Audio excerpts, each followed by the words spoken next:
Kobe Bryant, at the end of the day, Dan, because you think I'm a punk, will go down as the greatest basketball player that has ever lived. So Bleacher Report just released a list of the top 100 players in NBA history. At number 10, they had Steph Curry.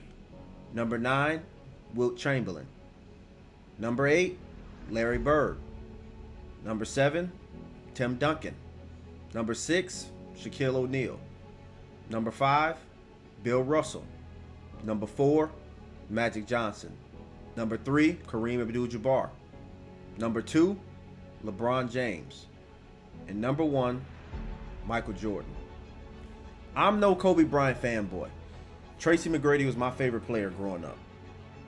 But Kobe Bryant was the only player I ever watched as a kid that made me question, there's no way somebody was better than this.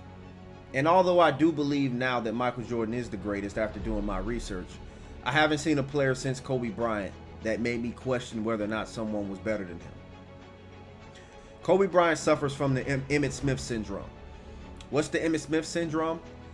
Well, Emmitt Smith only accomplished what he did because he had a great offensive line with the Cowboys. Although in high school, Emmitt Smith was also the all-time leading rusher in the state of Florida when he graduated. But somehow, some way, Emmitt Smith's greatness is always tied to his offensive line. Same thing applies with Kobe Bryant. Well, he only won because of Shaq. Meanwhile, Kareem Abdul-Jabbar played with Magic Johnson. Magic Johnson played with Kareem Abdul-Jabbar. Somehow they both are always in most people's top 5. Bill Russell, who's number 5 on this list, played with 6 to 9 Hall of Famers throughout his NBA career. There are 3 arguments that people like to use to discredit Kobe's greatness. He played with Shaq, he only has 1 league MVP, and he was inefficient. The argument about Kobe playing with Shaq is probably one of the dumbest arguments and most disingenuous arguments in the history of sports. Anybody in NBA history that would have been paired with the prime Shaquille O'Neal would have played second fiddle to Shaquille O'Neal. Yes, Michael Jordan.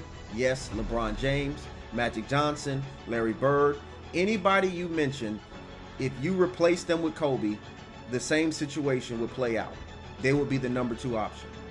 So why are you holding something against Kobe that would apply to every other player in NBA history? Well, Kobe only has 1 league MVP. Kobe Bryant was one of the most hated players in the league during his tenure. He was called a fake wannabe Michael Jordan. He was viewed as being narcissistic, arrogant, and didn't get along with the media. In the 2005-2006 NBA season, Kobe Bryant led the league in scoring, averaging 35 points a game, while also making first team all defense and taking his team to the playoffs. A team that not a single player on the roster ever made an all-star team throughout their entire career.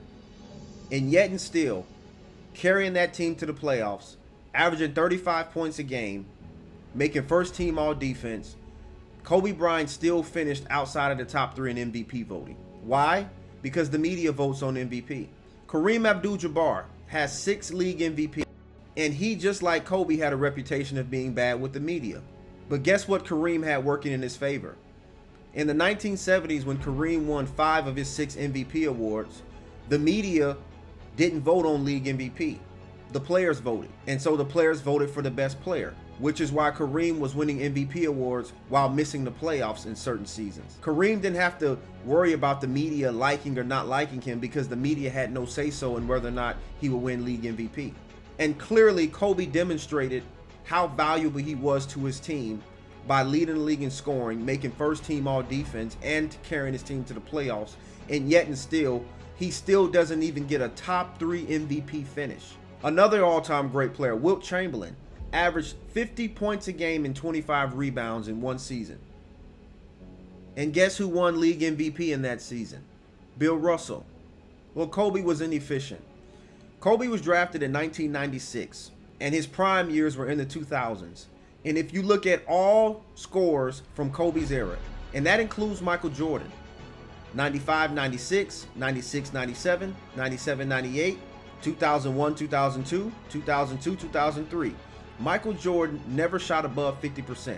Allen Iverson, Tracy McGrady, Paul Pierce, Gilbert Arenas, Ray Allen, Michael Redd, Carmelo Anthony, and even LeBron James never shot above 50% throughout the 2000s. Yet again, another disingenuous label attached to Kobe that only applies to him but doesn't apply to anybody else in the era.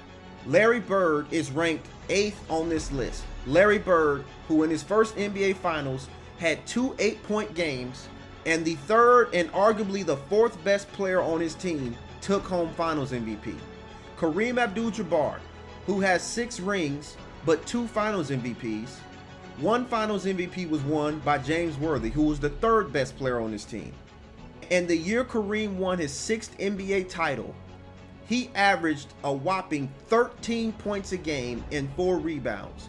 He was the 4th leading scorer on the Los Angeles Lakers and the 4th leading rebounder. But yet, not a single person diminishes his championship ring. But Kobe Bryant can average 26 points a game, lead his team in assists, and somehow, some way, he got carried by Shaquille O'Neal. It was not until the debate show era that Kobe all of a sudden got pushed down these lists. The media has been controlling the narrative for the past 15 years as to who ranks where and why. And thank God for social media, because the mainstream media is no longer able to completely control the narrative.